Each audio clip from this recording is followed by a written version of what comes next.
Hello and welcome to this exploring session, our third session looking at Promos and Cassandra.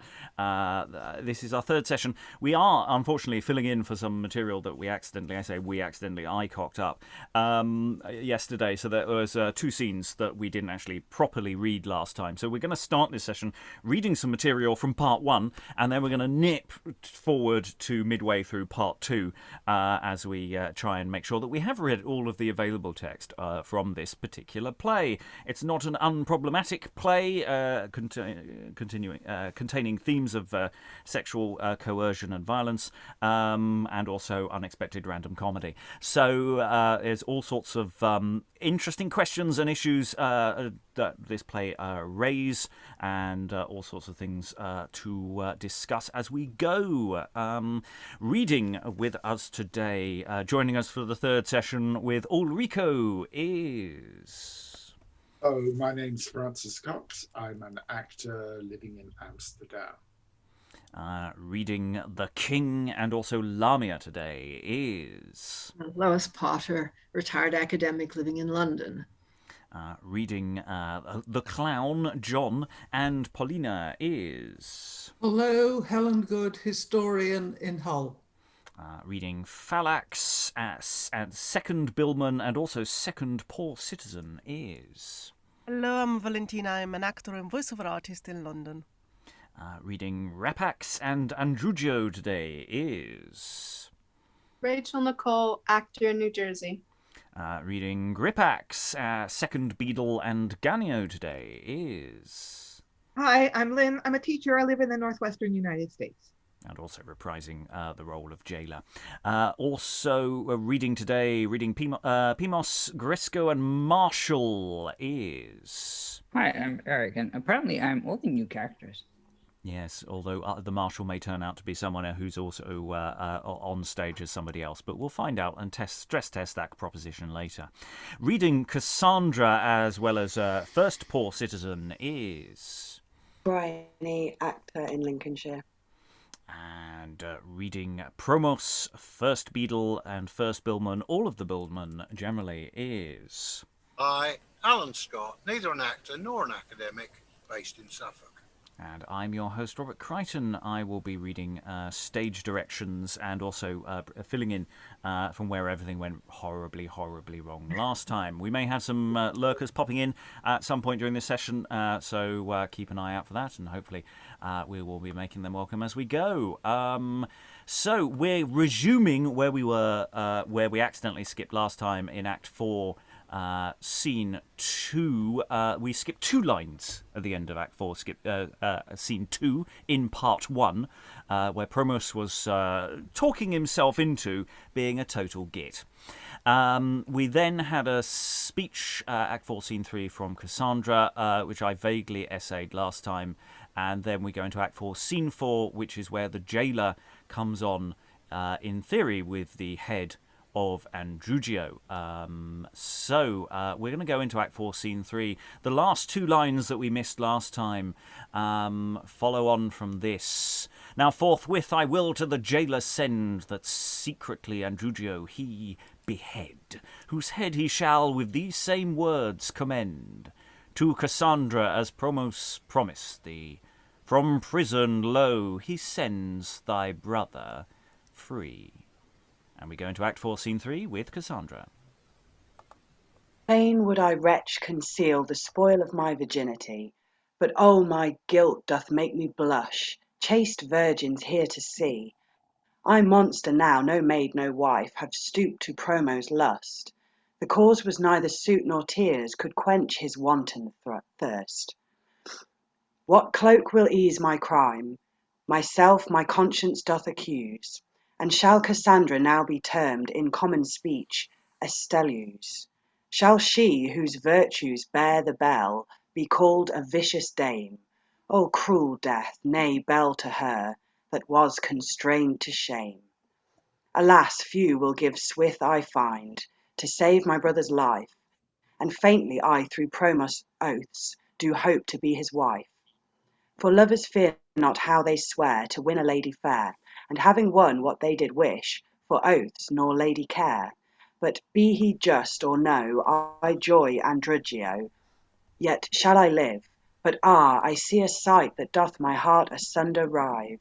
Act 4, Scene 4. Enter the jailer with a dead man's head in a charger. This present will be gall, I know, to fair Cassandra. Yet, if she knew as much as I, most sweet, I dare well say. In good time, see where she doth come, to whom my errand is. Alas, his hasty pace to me shows somewhat is amiss. Fair Cassandra, my lord Promos commends him unto thee to keep his word, who says from prison he sends thy brother free. Is my Andrugio done to death? Fie of faithless trust. Be quiet, lady. Law found his fault, then was his judgment just. Well, my good friend, show Promos then. So show Promos this, since law hath done this deed. I thank him yet he would vouchsafe me my brother's head. Lo, this is all. Now give me leave to rue his loss alone. I will perform your will, and wish you cease your moan. Farewell. I sure had shown what I had done, her tears I pitied so, but that I weighed that women seld do die with grief and woe. And it behooves me to be secret, or else my neck verse con. Well, now to pack my dead man hence, it is be time I run. And exit the jailer. Is he past sight? Then have I time to wail my woes alone. Andrugio, let me kiss thy lips, yet ere I fall to moan. I would that I could waste to tears, to wash his bloody face, which fortune far beyond desert hath followed with disgrace. O Promos, false and most unkind, both spoiled of love and ruth. O Promos, thou dost wound my heart to think on thy untruth, whose plighted faith is turned to fraud, and words to works brust. Why do I live, unhappy wench, sith treason quites my trust? O death, divorce me, wretch, at once, from this same worldly life. But why do I not slay myself, for to appease this strife? Perhaps within this womb of mine another Promos is.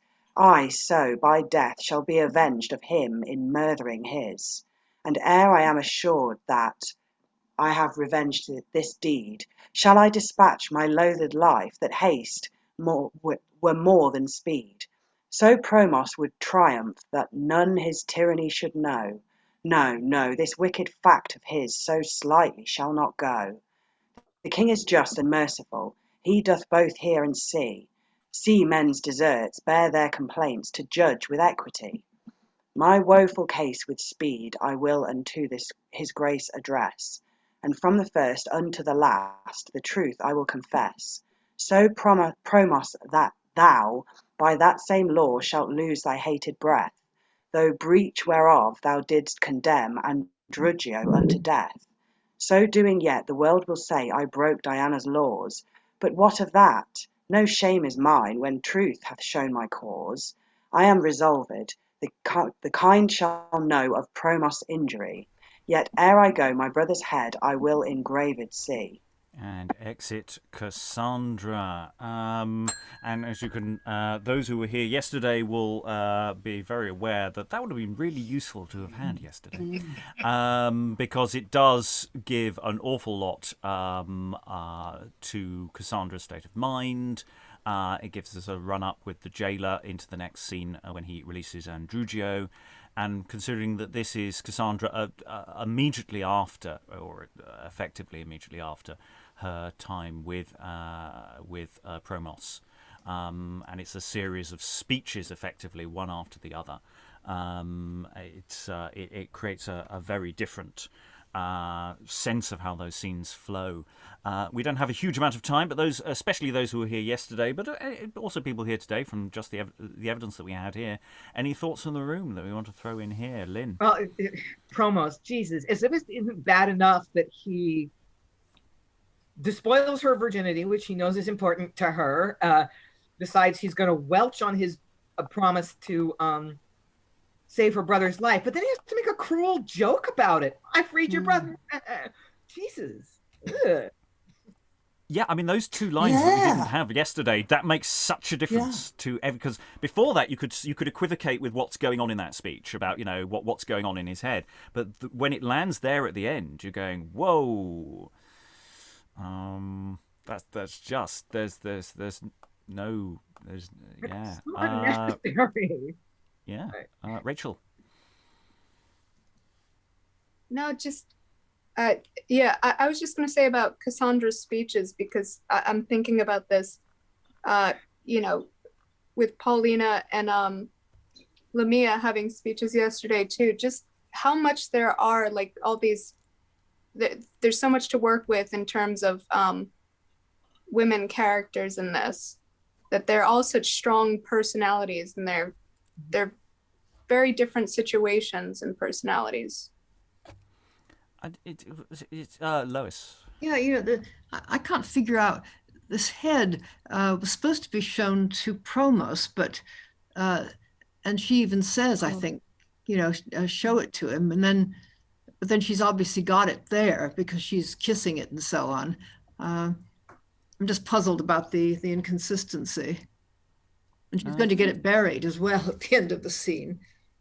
Didn't he say he was going to send it to Promos? Instructions was to send it to her. I thought that was the... Yeah, but surely he's got to see it. I mean, that's part of the point, isn't it? I mean, that's the point of the other head. Oh, of course, that's what has been sent to him, I suppose. Yeah. I suppose that's how you could rationalize it. He's seen it and sent it back. Wait a minute, this head is that one. It can't be her brother's because he's alive. Yes, it's the spare head. Yes. Yeah. I don't recall there being a bit that he needed to see the head. He was just sending it to her, wasn't he? I don't know. We'll have to look at that. Well, certainly Promos wants to have the head sent to Cassandra. I don't know. It's just...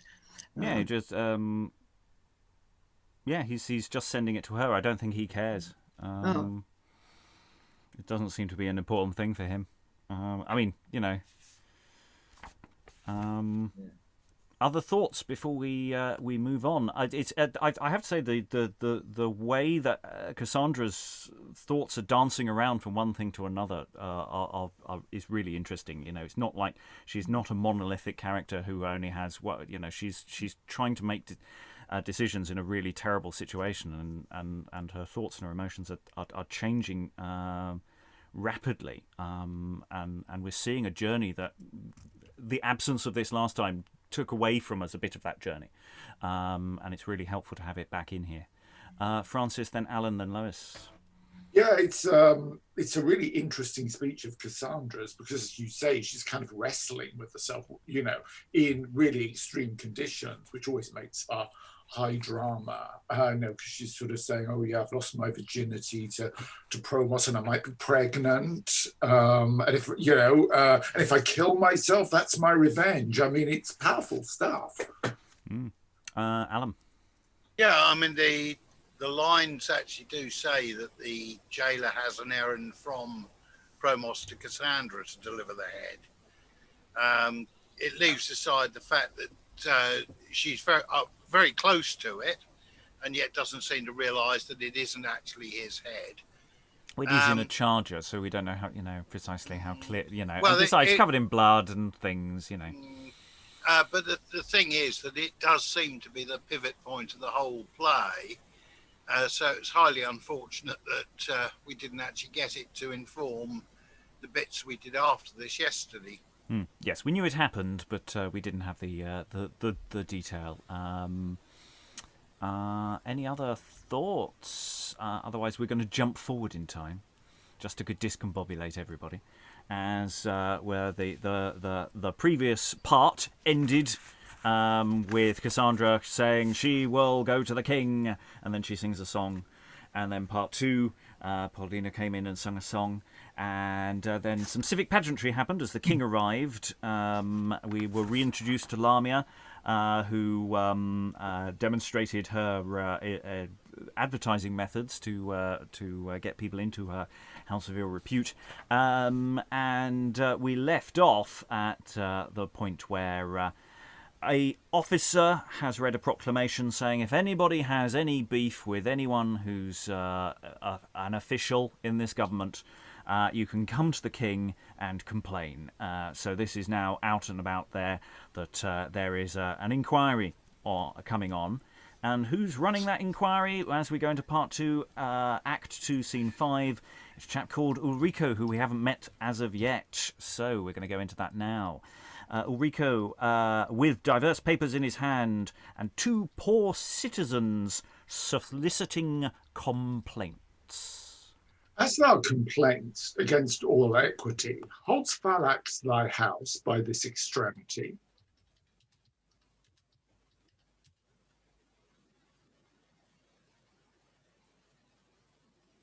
Sorry, I was lost for a second. Yea, sure, and he hath bound me so subtly as less you help, law yields me no remedy. Well, what say you? Is Phallax money paid? Save £5, sir. For which your bend is stayed? Nay, Mary, the same I would gladly pay, but my bond for the forfeit he doth stay. Summum eos, I see, is summa immuria. So these wrongs must be solved some other way. Yea, more than this, most men say. What? To be plain, he keeps Mistress Lamia. Admit be due, what help save you by this? What Yes, help? Mary. Oh, yes, Mary, he proves a double knave he is, a covetous churl and a lecher too. Well, well, honest man, for your witness go, and as on proof, I find your injuries, so I will move the king for remedies. We thank you, Thank Honour. you, Your Honour. And exit the petitioners. 'Tis more than strange to see with honest show what foul deceits lewd officers can hide. In every case their craft they colour so, as still they have strict law upon their side. These cunning thieves with law can lordship steal, when for a sheep the ignorant are trust. Yea, who more rough with small offenders deal than these false men to make themselves seem just? The tyrant Phallax was praised in this, when perilous the brazen torment made.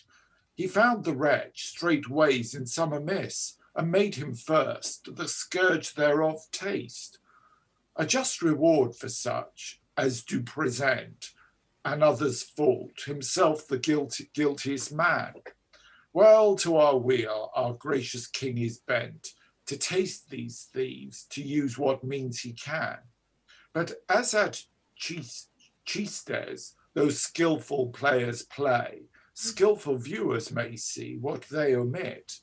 So though our king, in searching judgment may, guess at their faults, which secret wrongs commit, yet for to judge by truth and not by aim, myself in chief, his highness doth authorize, on proof for to return, whose merits blame, and as I find, so he himself will punish, so that to use my charge indifferently, my client's wrongs I will with witness try. And as he is going out, Pimos, a young gentleman, speaks to him as we go into Act 2, Scene 6. Sir Ulrico, I humbly crave to know what good success my honest suit ensues.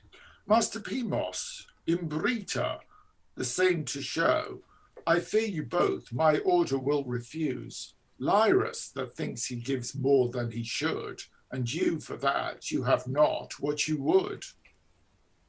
It shall go hard if your award mistakes me. Well, go with me, and you the same shall see. I wait on you. And they exit Act 3, Scene 1, and we have the entrance of Phallax, just recently mentioned. My troubled heart with guiltiness aggrieved, like fire doth make my ears and cheeks to glow. God grant I escape this black day unreprieved. I care not how the game go tomorrow. Well, I will set a face of brass on it, and with the rest upon the king attend, who even anon will here in judgment sit, to heaven or hell some officers to send. But soft, a prize. Gripax and Rapax I see. A share of their venture belongs to me. And as we go into Act 3, Scene 2, enter Gripax, Rapax, the promoters, John Adroins, a clown, and they all enter to Phallax. Hey, good honest promoters, let me go. Tush, John Adroins, we must not leave you so. What? An old hobclunch, a wanton knave, you shall to the king. Marry, John Adroins, God save. The king? Why, he will not look of poor men. Yes, and will spy a knave in your face. Will he so?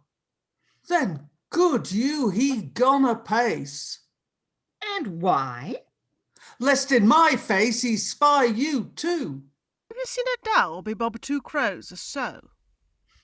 Well, come away, Sir Patch. Leave, or by God I'll scratch. And they fall a-fighting. What? Wilt thou so? Yea, and bite too. Help, Rapax, play the man. Nay, do both what you can. If that in bobs their bargain be, in faith they share alone for me. What bitest thou, hobclunch? Yea, that a chill and punch. Oh, Lord God, my heart! Knaves, I'll make you fart. Hold thy hands, lob. First take this bob. But this fray, it is by time, I can tell. My promoter's else of the roast will smell. Oh, my neck thou wilt break. Yea, God's aims, Christ thou crack. How now, my friend? Why, what a stir is this? Mary. What? Care they part? I'll make 'em piss. Hold, no more blows. Knaves, this honest man thank that you scape so well. Friend, be not to crank. I am an officer, and mean to know the cause why you brawled thus before I go. Your bobs show that the same you best can tell. I would your worship felt the same as well. I then am sure this block-headed slave, for both his faults, double punishment should have. What faults? Marry. He will lie like a dog. How now, you churl, your tongue would have a clog. Say on. To show his first and chiefest fault, his father's maid and he are not. What? I? I? By my grandsire's soul, you lie. Please, friend, for this fault thou must die. Die, Lord, save us, you'd squawk no ye, for reforming a lie thus against me. Tush, tush, it helpeth not, if they can prove this. Or some proof I saw him and the maid kiss. Cannot folk kiss, but they are not by and by. This presumption, friend, will touch thee shrewdly.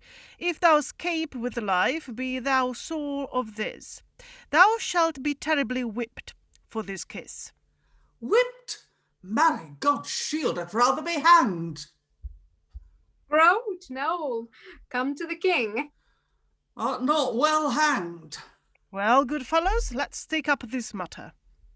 Nay, first John Adroins shall be thrust in a halter. Why, helps it to you to see the poor man whipped? I pray you, friends, for this time let him go. Stand still and show whether they will or no. Nay, but we charge him in the king's name, stay thee. Hark, honest man, I warrant thee set free. Grease them well in their hands and speak them fair. Oh, Lord God, our tallow pot is not here. Tush, clothe them with money. Why so? My nails are sharp. I see, for clowns, Pan's pipe is meeter than Apollo's harp. They can skill of no music, but plain song. I pray, let's go. We trifle time too long. Straight, coxswain knave, stop his mouth with money. Oh, what can you now, sir? Cry you mercy. Come on, slouch. Will't please you be jogging hands? Here is all. 10 shillings, 13 pence. Hark ye, my friends. We must not let him go. Hark once more. Give him the money. It shall be so. Well, although he deserves great punishment, for your sake, for this time we are content. John adjoins farewell. Henceforth be honest, and for this fault we'll pass it o'er in jest. And we can assume that's the exit of Rapax there. Then gives our money. Why? Why, they did but jest. Yeah, but they took thy money in earnest. And exit Phallax. Art gone now? The devil choke you all with it. How? I kiss again, the knaves have taught me wit. But by St. Anne, I do see her lady. Men may do what them will that have money. I surely had been whipped but for my gold. But I'll no more with smooches be so bold. Yea, and I wish all lovers to be wise. There be leering knaves abroad have cat's eyes. Why, by God's bones, they can both see and mark if a man steal but a smooch i' the dark. And now the world is grown to such a jolly spy, as if folk do kiss their naught by and by. Well, I will home and tell my father Droin how that 2 thieves robbed me of my coin. And exit John, and that's the end of the scene there. Accusations of by the vice squad there, and the only way to get out of that is to pay the appropriate bribe. Not cynical at all. And it does seem that John's quite slow on the uptake here as to what the system is. It does seem to take Phallax a little time to sort of go, no, pay them. Yeah. And I love Phallax's last line, why they did but jest, yea, but they took thy money in earnest. That is very nicely done. So yes, we've got various different layers of dealing with corruption. We've got these poor citizens going to Ulrico, the new broom, immediately dobbing Phallax into it, saying that he's horribly, horribly corrupt. And then we have this scene demonstrating how horribly, horribly corrupt he is. So, yeah, it's we're getting that extended play world again outside of the central conflict. Thoughts on the room? Lots of hands. I'll go to Helen, then Eric, then Rachael, then Lynn. It's the build-up of total exasperation, and the worst bit is they say we'll pass it. Rapax says we'll pass it over in jest, and John says, "Then here's our money." If it's a joke, I want my money back, and he doesn't get it. I think it's lovely, really, really lovely. Men may do what they will that have money. Never was a truer word spoken about the nature of the law. Eric. I was just wondering if 10 shillings and 13 pence was a lot of money at the time, because he goes on about his gold, and there's a part of me going 13 pence does not sound like a lot nowadays, but then obviously back then it must have been a lot. Helen, I think, probably has that off the Yeah, top. I multiply by 300 and add a bit. It's not what the National Archives does, but I think mine's a bit closer. If you think that 6 shillings a week, which is about an unskilled labourer's wage. That makes more sense then. We're in the 1570s, aren't we? Yeah. So 6 shillings a week for an unskilled labourer's wage. Male. It's a decent whack of the kind of change you might have, the money you could carry around with you. I think is perhaps that's a way of putting it. Are you likely to be able to hold a larger sum in practice? or how much larger a sum. So it's a lot of money, but it's not an excessive amount of money. It's a reasonable scaled bribe. Anyway, it was Rachael, then Lynn, then Alan. No, I think that part about the money and that extortion stuff, like, that happens in New York City sometimes. Like, people talk about how cops have shook them down for money in the street.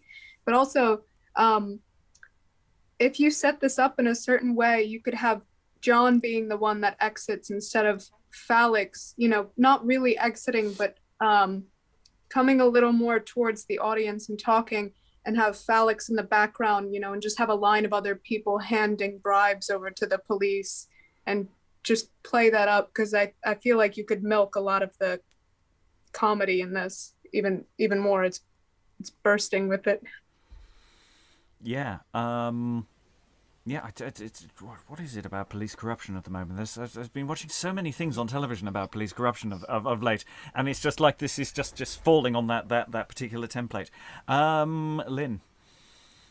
Yeah, going back a little in this scene, I was surprised to hear Phallax express some, guilt.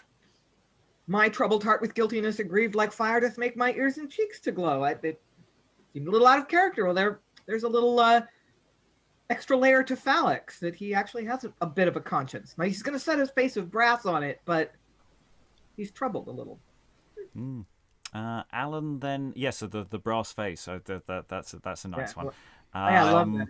Yeah, Alan, then Lois. I'm not entirely sure that Phallax is sincere in anything he actually says.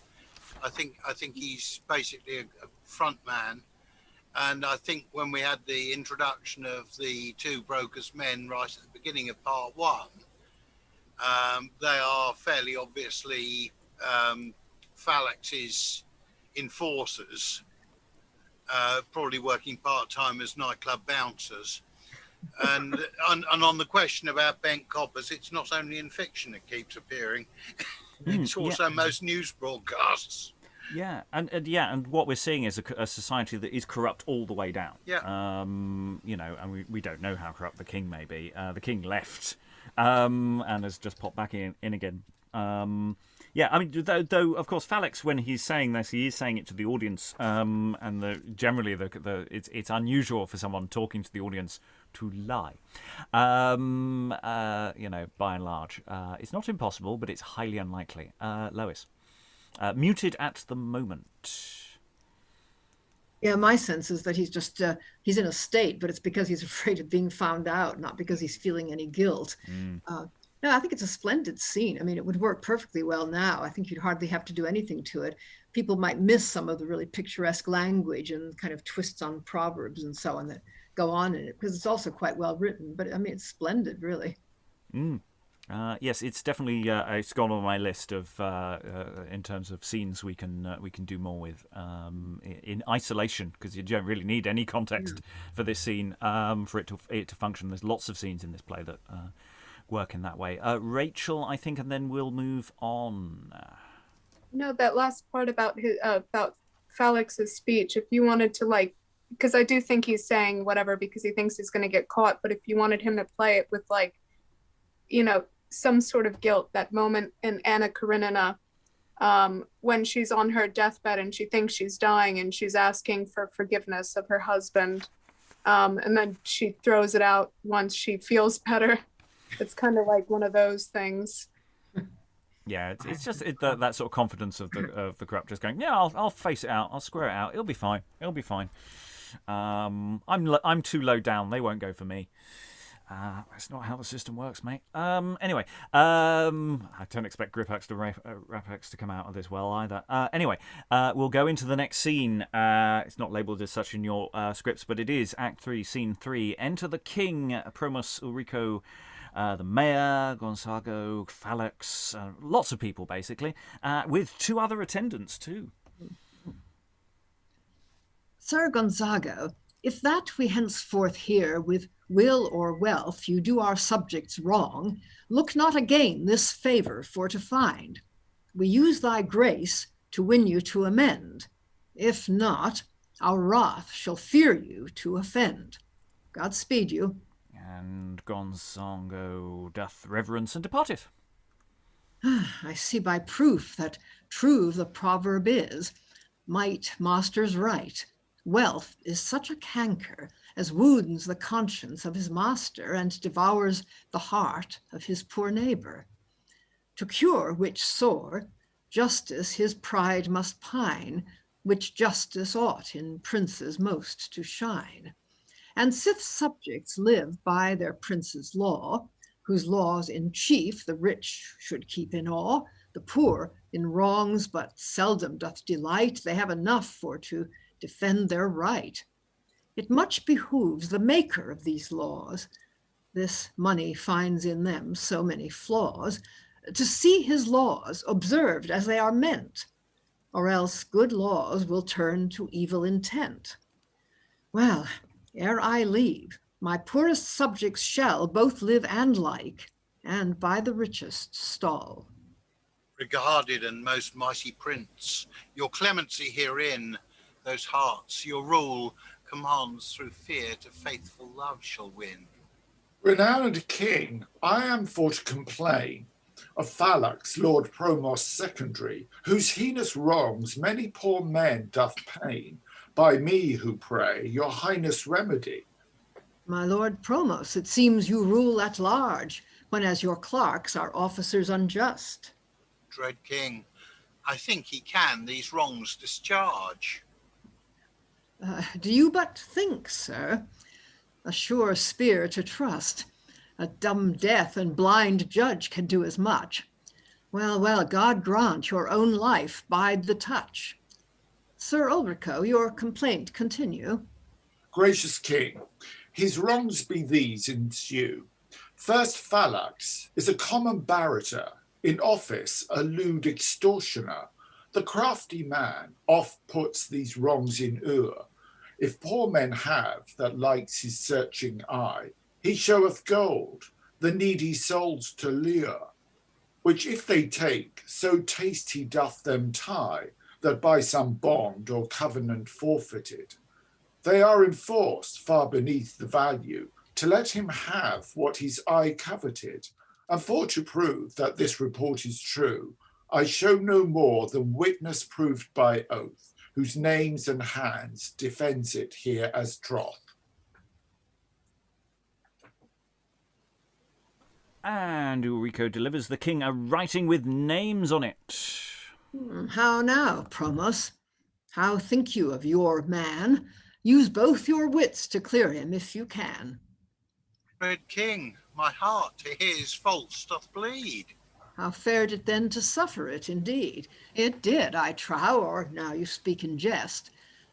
Thy master's mute, Phallax, I hold it best that thou speak for thyself. I humbly crave of your grace for answer respite to have. Why, to devise a cloak to hide a knave? Friend, veritas non querit angulos, and if yourself you on your truth repose, you may be bold these faults for to deny. Some little care upon their oaths to lie, see if any in your behalf will swear. O Lord God, is there no knights of the post here? Well, then of force I must sing peccai, and cry outright to the king for mercy. O king, I am in fault, I must confess, the which I will with repentance redress. Thy confession doth merit some favour, but repentance pays not thy poor neighbour. Wherefore, Sir Ulrico, his goods seize you, and those he wronged restore you to their due. Look what he gets, most think, he wastes straight away upon a lewd harlot named Lamia, so that his goods will scarce pay every white. Where naught is left, the king must lose his right. Pay as you may, I hold it no offence, if each pay somewhat for experience. But, by the way, you rule the city well, that suffer by your nose such dames to dwell. And now, Phallax, thy further penance is, that forthwith thou do resign thy office. Ulrico to his account likewise see. It shall be done. Phallax, further hear me. Because thou didst thy faults at first confess, From punishment thy person I release. I most humbly do thank your majesty. Halt, alas, Cassandra here I see. Cassandra in a blue gown shadowed with black. Oh, would ye tears might tell my tale, I shame so much my fall, or else Lord Promos lewdness shown, would death would end my thrall. Welcome, my sweet Cassandra. Murderous varlet away. Renowned king, I pardon crave, for this my hold attempt, in preasing thus so near your grace, my sorrow to present. And least my foe, false Promos here, do interrupt my tale, grant, gracious king, that uncontrolled I may report my bail. How now, Promos? How like you of this song? Say on, fair dame, I long to hear thy wrong. Then know, dread sovereign, that he this doom did gene, that my brother for wantonness should lose his head, and that the maid which sinned should ever after live in some religious house to sorrow her misdeed. To save my brother judged to die, with tears I sought to move Lord Promos' heart, to show him grace, but he with lawless love was fired by and by, and knowing necessity to save my brother's life would make me yield to much. He craned his ransom to have my virginity.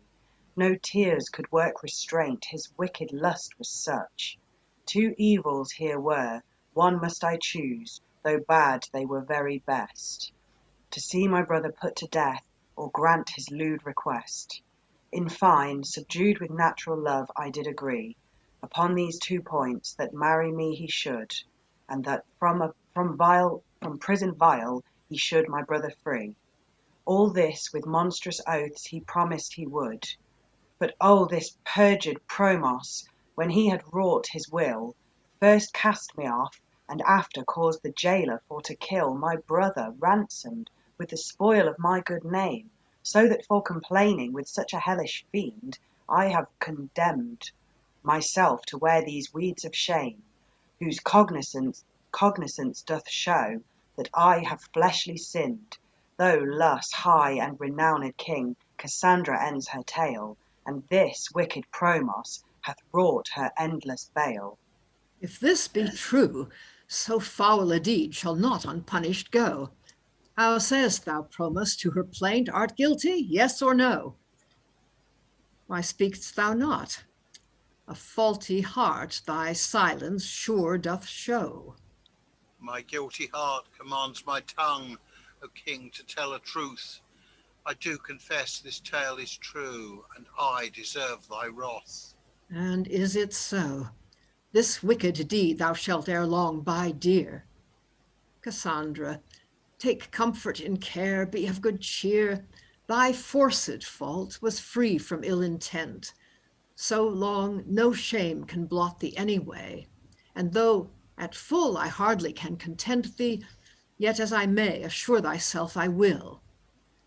Thou, wicked man, might it not thee suffice by worse than force to spoil her chastity, but heaping sin on sin against thy oath, haste cruelly her brother done to death? This overproof ne can but make me think that many ways thou hast my subjects wronged. For how canst thou with justice use thy sway when thou thyself dost make thy will a law? Thy tyranny made me this progress make. Howso for sport till now I colored it, unto this end, that I might learn at large what other wrongs by power thou hast wrought. And here I hear, the rich suppress the poor, so that it seems the best and thou art friends. I placed thee not to be a partial judge. Thy officers are covetous, I find, by whose reports thou overcullest suits. Then who that gives an item in the hand, in right and wrong, is sure of good success. Well, varlet, well, too slow I hither came to scourge thy faults and salve the sores thou madest. On thee, vile wretch, this sentence I pronounce, that forthwith thou shalt marry Cassandra, for to repair her honor thou didst waste. The next day thou shalt lose thy hated life, in penance that thou madest her brother die. My faults were great, O king, yet grant me mercy, that now with bloody sighs lament my sins too late. Hac facias alteri quod tibi vis fieri. Pity was no plea, sir, when you in judgment sat. Prepare yourself to die, in vain you hope for life. My lords, bring him with me. Cassandra, come you in like case. Myself will see thy honours salved in making thee his wife, the sooner to shorten his days. We wait upon your grace. We wait upon your grace, everybody says. As the king is going out, a poor man shall kneel in his way. Sir Ulrico, I willed commission should be made to Sir Anthony Alberto and Justice Diron to hear and determine all suits to be had between Master Prostro and this poor man. Is it done? Renowned king, it is ready. Repair to Sir Ulrico for thy commission. God preserve your majesty, everybody says. And they all depart, save for the clown. Boons of me, a man were better speak to great lords, I see, than to our proud justlers of peace that bin in the country. He that is rich, as my dame saith, goes away with the hare. This 2 year they have heard my matter, yet am ne'er that near.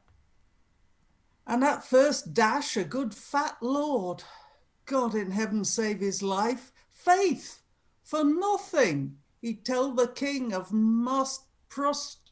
Prostrus and my strife. Oh Lord, I thought the king could not bide on poor men to look. But God save his grace, at first dash me supplication he took.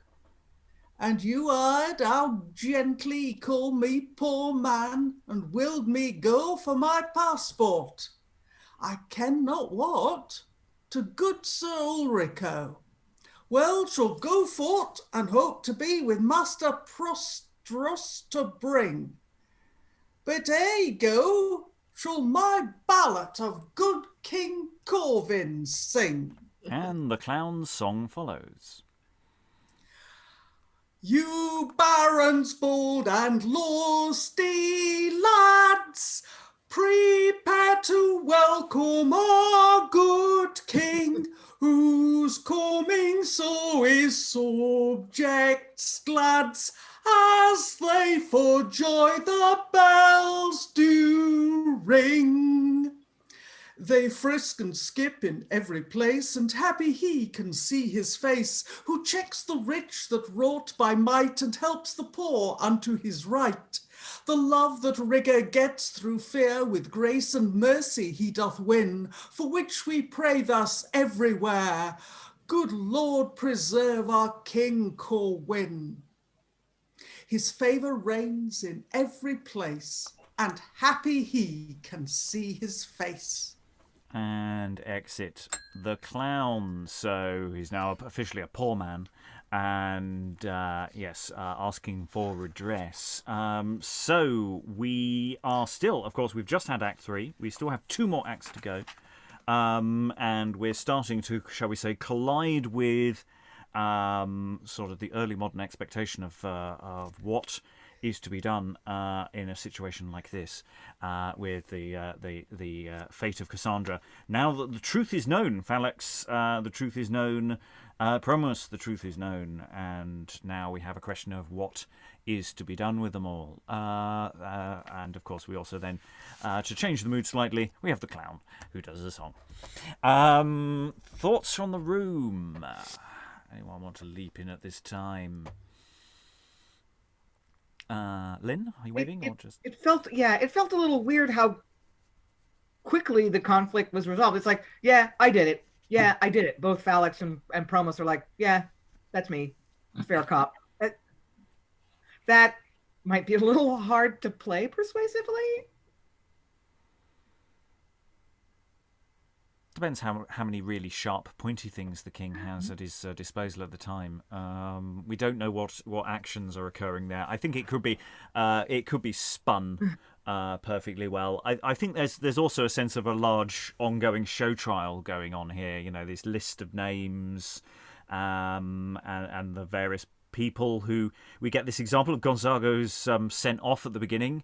So you know, it's like there's no way of stopping this boulder. Now it's got its momentum going down the hill, and the moment Phallax goes, I think Phallax sees which way the wind is going and hopes that if he confesses, he'll get away with it, and that just leaves Promos without a leg to stand on.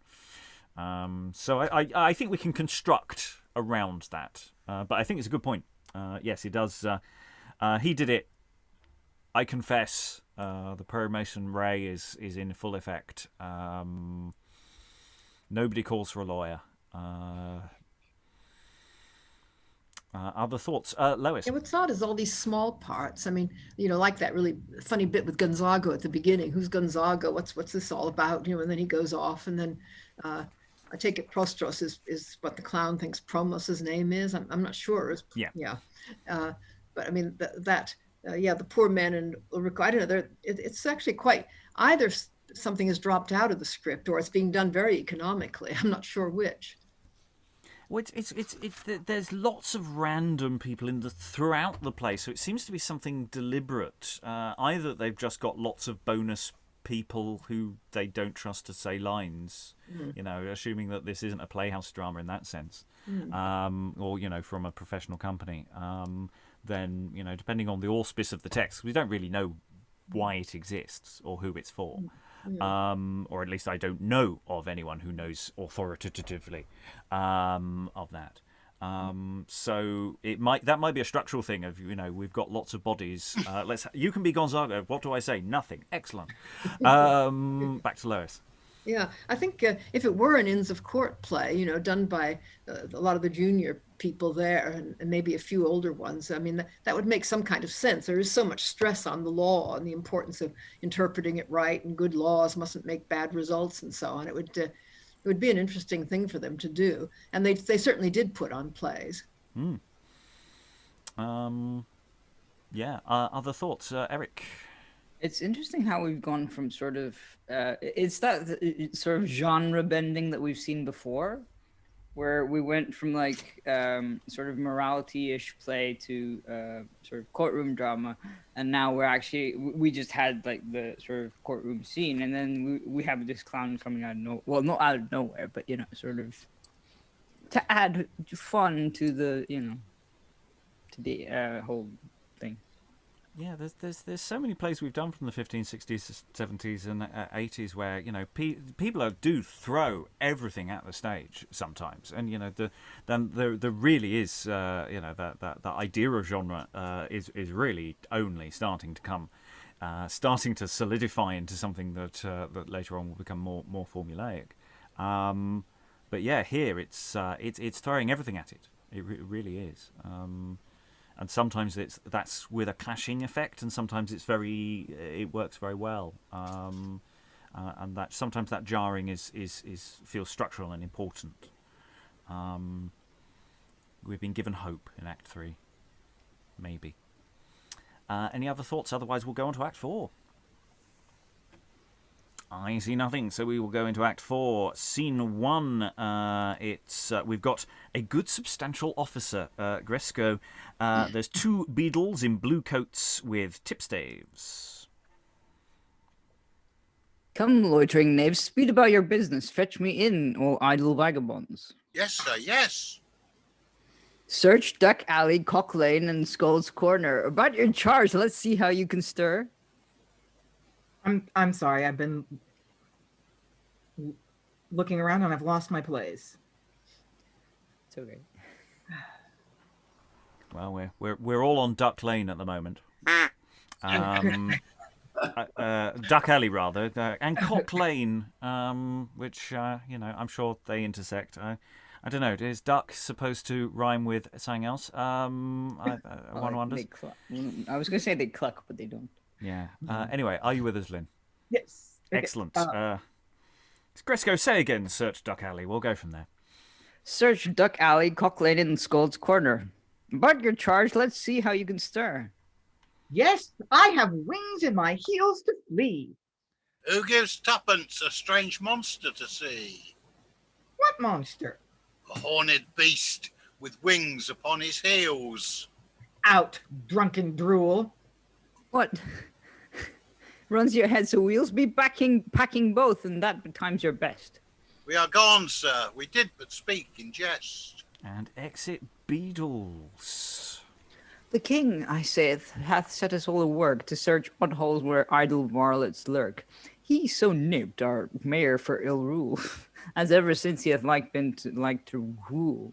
And in a rage, the man is now so what, his lewd person's tag and rag goes to pot. But in chief he storms at fine mistress Lamia. She drinks for all. Come she once in his way, and lest she scape, myself forsooth he wills, worshipfully to fetch her with 40 bills. Well, I must go and work on mayor's beast best. No force for once, she will never be honest. And exit Gresco. We go into part 2, Act 4, Scene 2, Andrugio, who we haven't seen for a while, as out of the woods with bow and arrows and a coney at his a bunny rabbit at his girdle. His savage life were hard to brook, if hope no comfort gave. But I, whose life from tyrant's wrath God's province did save, do take in worth this misery as penance for my miss, still fed with hope to change this state when God's good pleasure is. A hollow cave for house and bed in worth Andrugio takes. Such sorry food as fortune sends he seldom now forsakes. I am myself forsooth now butcher, cook, cater, and all.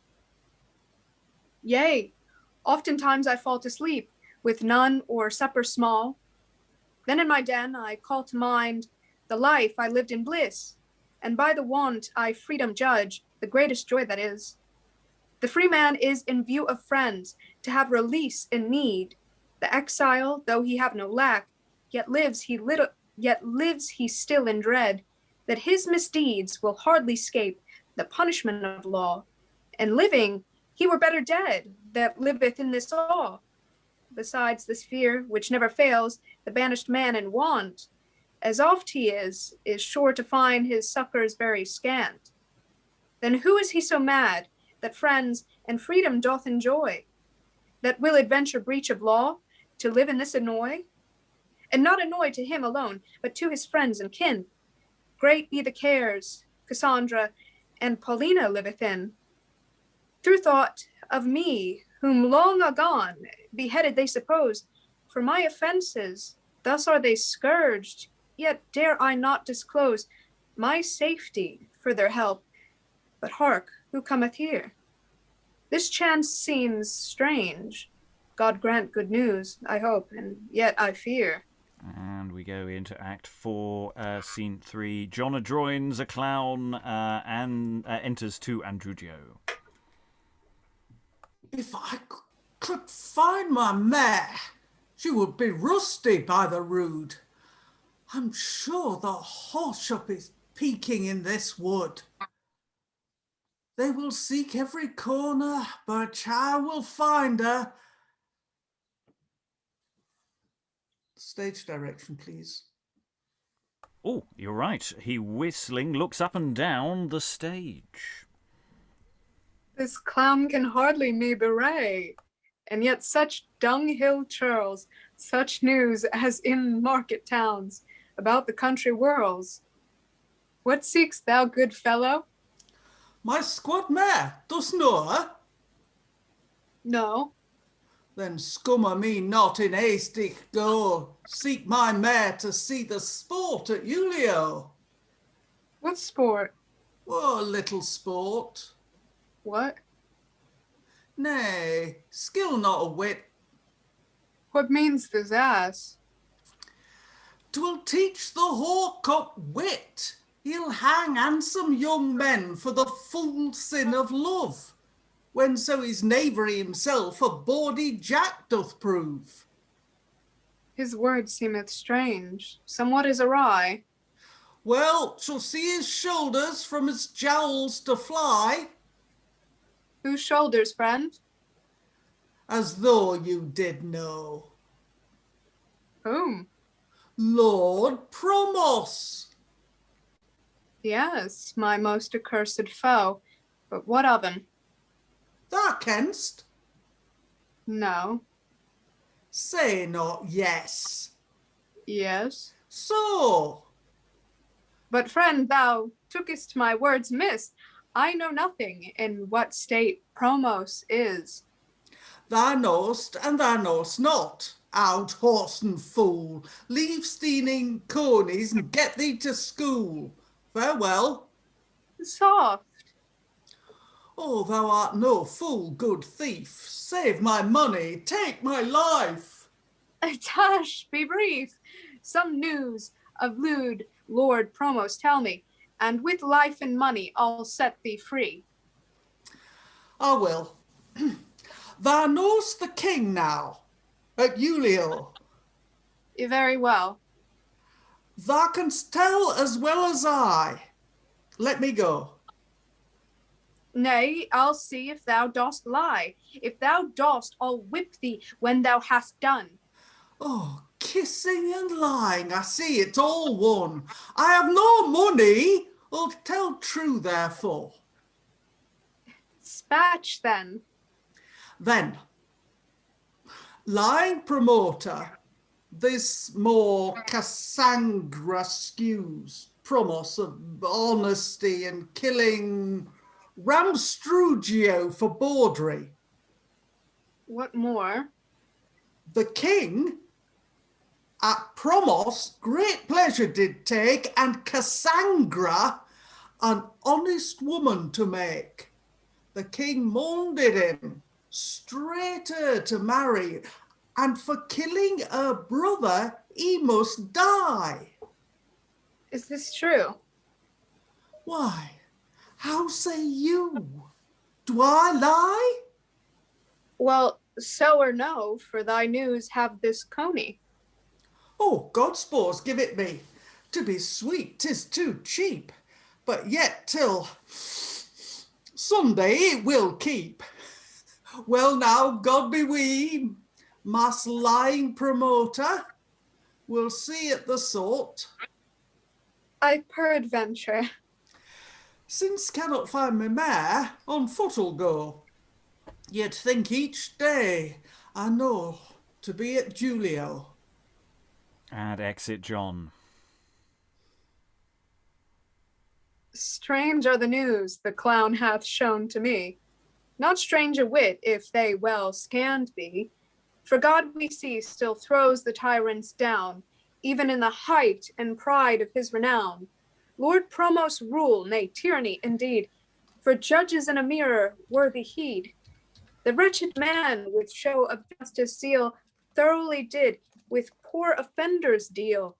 The wicked man both knew and judged abuse, and none so much as he her faults did use. He felons hanged, yet by extortion stole. He wantons plagued, himself a doting fool. He others checked for suing for their right, and he himself maintained wrongs by might. But see the rule of mischief in his pride. He headlong falls when least he thought to slide. Well, by his fall I may perhaps arise. Andrugio yet, in climbing be thou wise. What? Still unknown, shall I live in this wood? Not so. Go ray these news, no doubt, unto my good. Yet ere I go, I will myself disguise, as in the town, in spite of lynx's eyes. I will unknown learn how the game doth go, but ere I go, sit eased is my woe. My thanks to God, I first in song will shew. And Andrugio's song. To thee, O Lord, with heart and voice I sing.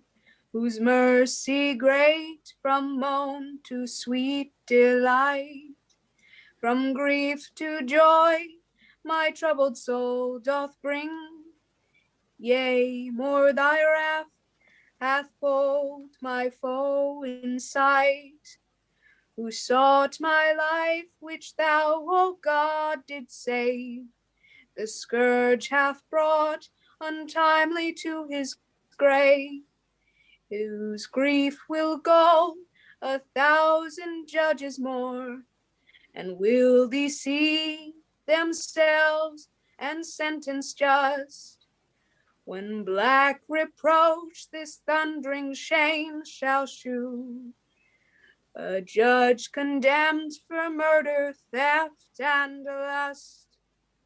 This scourge, O God, the lewd in fear will bring, the just for joy thy praises loud will sing. And exit Andrugio, and that is the end of the scene. End of scene 3.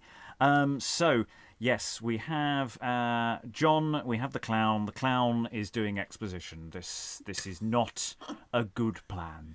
It's I just love the way, Andrugio just goes, what? And that what could go very different directions, I feel. It's a very dynamic what, depending on how obtuse we could say the clown is being at this particular point. Yes, thoughts from the room. Anyone want to leap in on the reappearance of Andrugio? Or for that matter, this first and second Beadle, just the way they say we did but speak in jest, they seem awfully familiar to Gripax and Rapax from earlier. I don't know if they are. They've just been referred to as first and second Beadle, or whether they are the same characters. Lois, I'll go to you first. Right, okay. Yeah, splendid scene. I mean, the way that you think this rabbit is just there at the beginning to show that he's been hunting, and then it turns out to be really useful because he can give it to the clown. And clearly he gets so exasperated by the clown that he's probably threatening to throttle him. Anyway, he's obviously got hold of him because the clown is saying, let me go. And I don't know, it's really beautifully done, the way all this important information is conveyed, or sort of conveyed. Yeah, I like the idea that John, he makes an assessment on the rabbit of going, it'll keep till Sunday. It's just, yeah. And yeah, Andrugio again trying to weigh up his, what he does next. Shall I live in this wood? Long pause. Not so. So yes, the script giving a sort of indication of, what will he do next? And then he sings a song because we like a song. Eric. Yeah, when that scene started, I was thinking, is this being a bit like sort of, not subtle about sexual innuendo, or is it just because, like, if I could find my mare, and then in the previous scene he's talking about kissing and all that stuff, so it's like, yeah, but obviously he's not. But we don't know that when the scene starts. Yes, various innuendos are available. Any other thoughts at this time? Helen? Yes, I mean, you said somewhere in the chat that making the clown the exposition monkey never goes well. But in fact, the point about this is that it would be extremely boring if it was just someone coming and telling Andrugio the plot so far, which the audience already knows. How do you give it a spin? Having the clown get it pretty incomprehensible is actually quite a useful way of dealing with it. Does two things in once. It promotes the plot and wakes the audience up. Other thoughts? While we're paused on thoughts as well. Welcome to the newbie in the room. Hello, welcome. And do continue lurking, but you can say hello if you wish, and if you have any thoughts, more than welcome to share them and join into the natter. But obviously, you may only just be acclimatizing, so don't feel any pressure to do so. Generally speaking, if you want to say anything, just give us a little wave, and I sort of try and go around the room. So, any other thoughts before we go forward? No, we've chewed the fat on that one. So that's the end of a scene. It's not labelled in your script as the end of a scene, but there is another scene now to go. So this is Act 4, Scene 4. And we have the return of our good substantial officer, Gresco, with 3 others with bills, bringing in Lamia prisoner. Come on, fair dame, since fair words works no heed, now foul means shall in you repentance breed. Master Gresco, where you may help, hurt not. And nothing but chastisement will help you to amend. Well, I will not hurt you your lewdness to defend. My lewdness, sir, what is the difference betwixt wantons and hoarders of pence? Thou hast wind at will, but in thy eyes no water. Thou art full of grace, how she blushes at the matter. How sample I your wife and daughter, sir? Ah, me, when whipping hath changed thy nature. What whipping? Why, am I a horse or a mare? No, but a beast that meetly well will bear. Ha, indeed, as now perforce I bear this flout. But use me well, else, if faith, get I out, look for quittance. Mind her to the peace, sir, so may your worship be out of danger. Bring her away, I know how to tame her. Perhaps, sir, no. The worst is but shame here. Come, you drab. How now, scab? Hands off my gown. Care not for this, you'll have a blue one soon. And they exit Act 4, Scene 5 now. Cassandra enters. Unhappy wench, the more I seek for to abandon grief, the further off I wretched find both comfort and relief. My brother first for wanton faults condemned was to die, to save whose life my suit wrought hope of grace, but hapless I. By such request my honour spoiled, and gained not his breath, for which deceit I have pursued Lord Promos unto death, who is my husband now become, it pleased our sovereign so, for to repair my crazed fame, but that now works my woe. This day he must, lease his head, my brother's death to quite, and therein fortune hath, alas, shown me her greatest spite.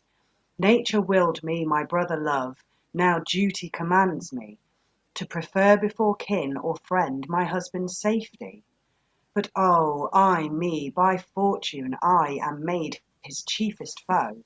'Twas I, as even only I, that wrought his overthrow.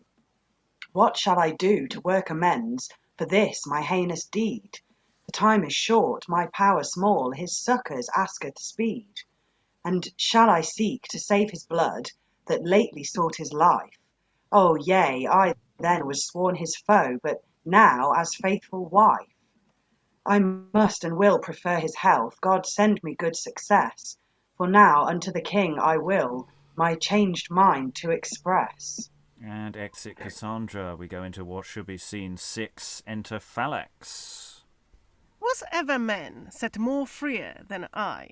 First went my goods, then my office did fly. But had the king set me free from flattery, the next dear year I might have starved, perdie. But Lord Promos hath a far more freer chance.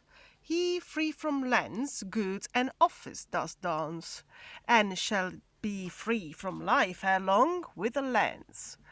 The officers and chief of men of Julio, vengeance liberal, themselves likewise shew.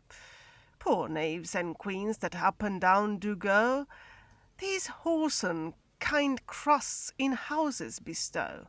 But yet poor cheer they have, marry for heat, they whip them, until the very blood they sweat. But see, their cost bestowed of fine Lamia, to save her feet from hard stones and cold way, into a cart they did the queen convey, apparelled in colours very gay, both hood and gown of green and yellow say. Her guard wear tipstaves, all in blue array, before her a noise of bezons did play.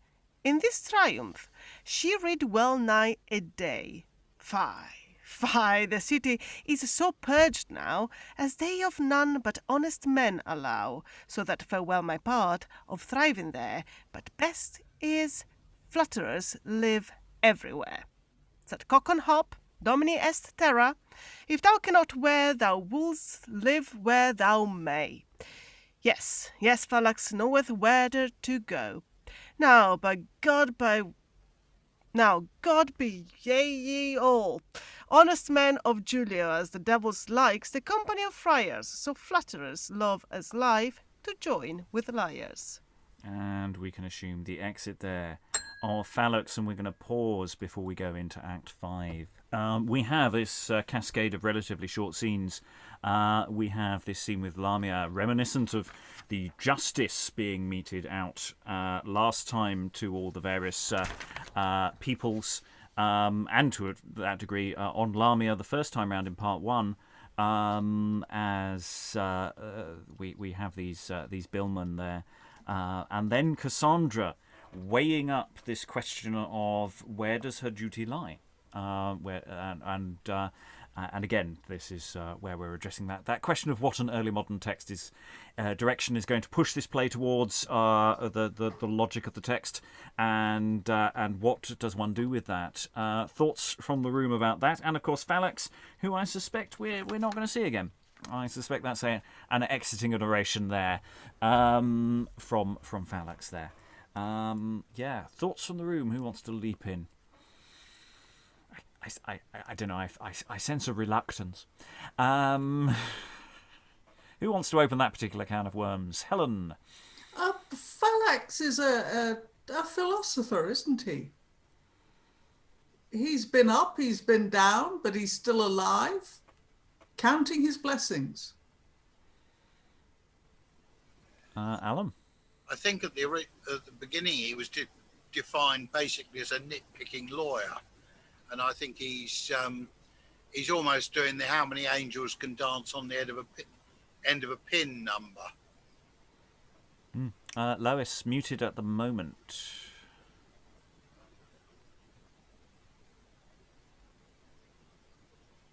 Yeah, I think he's defined himself as a flatterer, and says, flatterers never have any problem getting jobs. He'll find somebody else to flatter. He'll be fine. It's just a comment on, things may have been cleaned up in this city, but he'll find somewhere else that's just as bad. I was interested in Cassandra as well. I mean, I don't know that she's actually in love with Promos. I think it's just this whole sense of her role in life, there is a line that's very close to "you are nothing now, neither maid, wife, or widow," and that's sort of what she said about herself at one point. That if she's not a deflowered maid whose duty is to take revenge, and even take revenge, by killing herself and killing this Promos's child, if there is another Promos inside her, which is a really horrible idea. But now she's a wife, which means she no longer has that obligation, and her obligation is to her husband. I mean, it's a really schematic way of looking at it from our point of view, but I think that's what she means. Yeah, it does feel again that it's an argument that is being enacted in front of us of all of the things. Her brother was condemned to die. She tries to save him. She fails, but therefore she must try and get rid of the wrongdoer. And now she's married to the wrongdoer. And where does that place her? And it's quite a difficult mindset to be getting into. It feels more that there's a theme the playwright wants to play with, rather than necessarily the reality of what that situation might be doing, which makes it quite tricky to deal with. Other thoughts in the room? Yes. Yes, it's. I mean, I'm very new to this, but it just struck me how fragmented female subjectivity is in this play. Cassandra, I didn't see the scene where she gets married to Promos, but she's only all the bits of herself as she's defined in her duty to men, or how they see her sexually. So there's no internal coherence, and maybe that goes for all the characters. That you've still got the sense of vice characters from a medieval play, where there's not an idea of character or interiority as such that you maybe get with later playwrights. Do we feel that generally from where I don't know if how far we go with that for being here for the week. I'm where very, did, where, you know, yeah, I know, but it's a really good question. We've noted that there's that similarity with the sort of earlier morality traditions, but do we have interiority with these characters, or is it purely a schematic sort of external thing going at play? It's a good question. We don't necessarily need to have an answer. Other thoughts anyone wants to throw in? I'll go to Lois, then I'll go to Helen. Well, there are a lot of really fine speeches in the play, which seem to be a character arguing a case. I mean, shall I do this? Well, if I do that, no, I won't do this. I'll do something. Oh, but what will happen then? There are quite a few speeches of that type from a number of characters, which I don't know. I think you could. The actor's body there gives a kind of unity to any character, obviously, and I think you could get a sense of interiority in Cassandra, even though her situation is so weird. I mean, the thing that I always find tricky with these plays is how somehow to make something which is so weird from our point of view, nevertheless totally understandable, without suggesting that we're backing this as a philosophy of life or something. Helen, then Rachael. Yeah. I think it's a question of comparisons. I mean, if you compare Cassandra to some of the earlier stuff that we've been doing, she's got masses of interiority. We've had some real cardboard cutouts. Oh, yeah, people positively brought on wheels. Yeah. Yeah. But on the other hand, I thinking about it, yes, she doesn't. The only person she is actually working for, apart from herself, is her brother. She isn't showing any particular.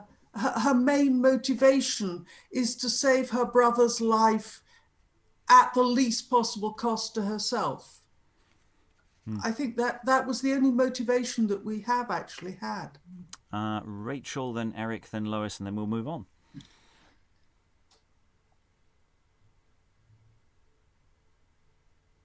Okay, no, Rachael, Eric, then Lois, then we'll move on. Well, I was going to say that you can imagine a situation where there would be internal logic to this. It's not the same as sort of other plays that we've seen where the mythological you have to justify mythological motives and stuff. But I think in this case it's very easy to justify it, especially psychologically. I think. I don't know. Even in modern times.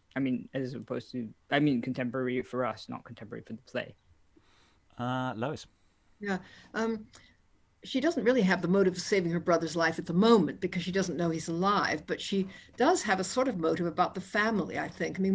One of the arguments that Andrugio used to her, which is not used in the play we're not mentioning, is of course that if he dies, that'll be the end of the family, really. I think he's the last male descendant or something. And what she's doing here is, well, for one thing, she gets all the money she's going to inherit from Promos, but also if she stays married to him, it kind of carries on the family. I think there might be something of that there. Because her role as a wife is also her role as the heir of whatever their family was. Yes, we do need to move on, and just as a general note for everyone, I'm just going to do this now, and we'll just keep moving forward, and that'll get louder and more aggressive as we go. Part 2, Act 5, Scene 1, Andrugio disguised in some long black cloak.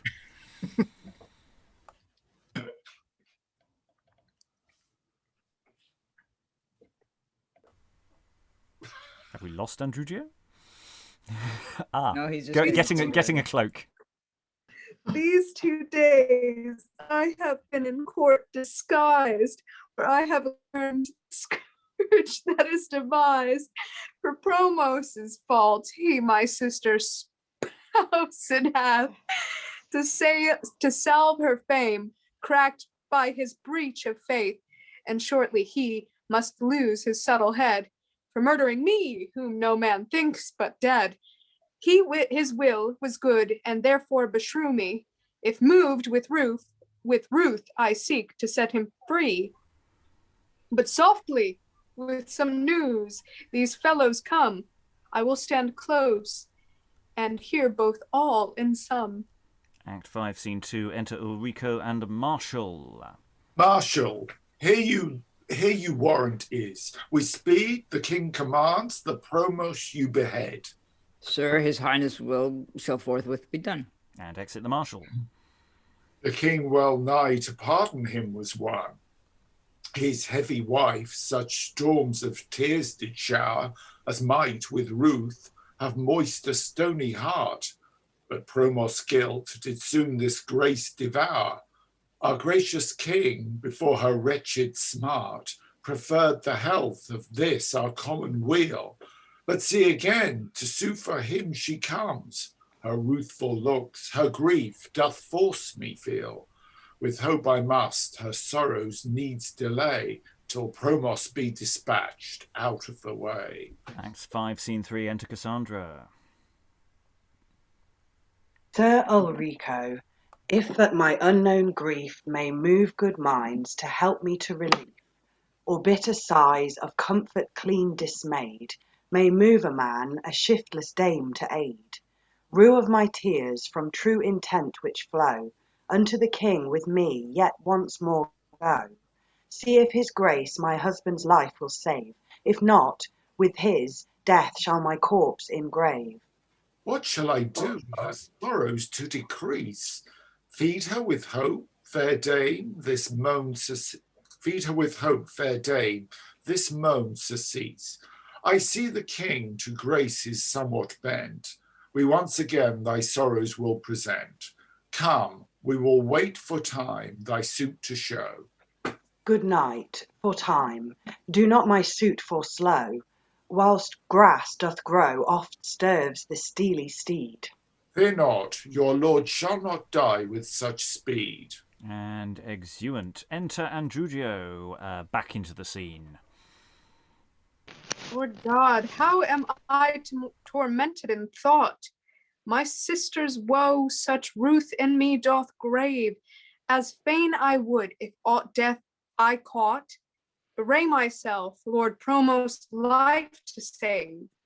But life is sweet, and naught but death I. If that I should my safety now disclose, so that I choose of both the evils he die, time will appease, no doubt, Cassandra's woes, and shall I thus acquite Cassandra's love? To work her joy, and shall I fear to die? Whilst that she live no comfort may remove, care from her heart, if that her husband die? Then shall I stick to hazard limb, nay life, to salve her grief, since in my cure it rests. Nay, first I will be spoiled with bloody knife, before I fail her plunged in distress. Death is but death, and all in fine shall die. Thus, being dead, my fame shall live alway. Well, to the king, Andrugio now will hie, hap life, hap death, his safety to bery. And Act 5, Scene 4. The Marshal, 3 or 4 halberds, leading Promos to execution. Room, friends, what means you thus to gaze on us? I comes behind, makes all the sport I wish.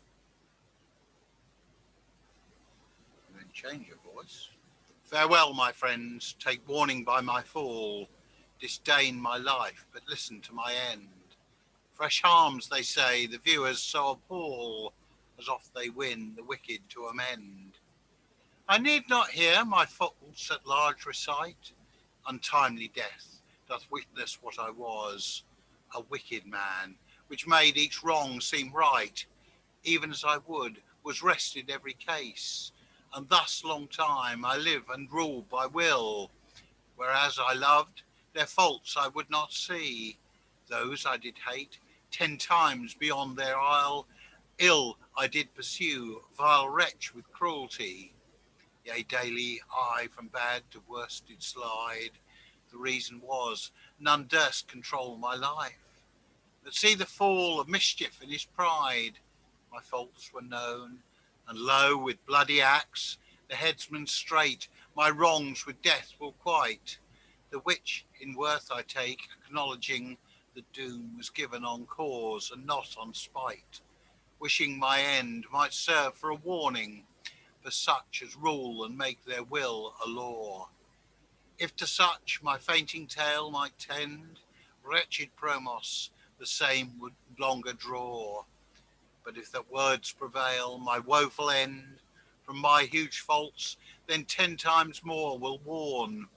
Forgiveness now of all the world I crave, therewith that you in zealous prayer will beseech of God that I the grace may have, at latter gasp, the fear of death to kill. Forwards, my lord, methinks you faintly go. Oh, sir, in my case, yourself would be as slow. Act 5, Scene 5. Enter Cassandra, Polina, and one maid. Ay me, alas, my hope is untimely. Whither goes my good lord? Sweet wife, to die. Oh, wretched wench, where may I first complain, when heaven and earth agrees upon my pain? This moan, good wife, for Christ's sake forsake. I late resolved, through fear of death now quake, not so much for my heinous sins for past, as for the grief that present thou dost taste.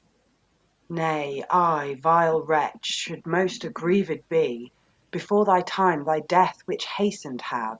But, oh, sweet husband, my fault forgive me, and for amends I'll help to fill thy grave.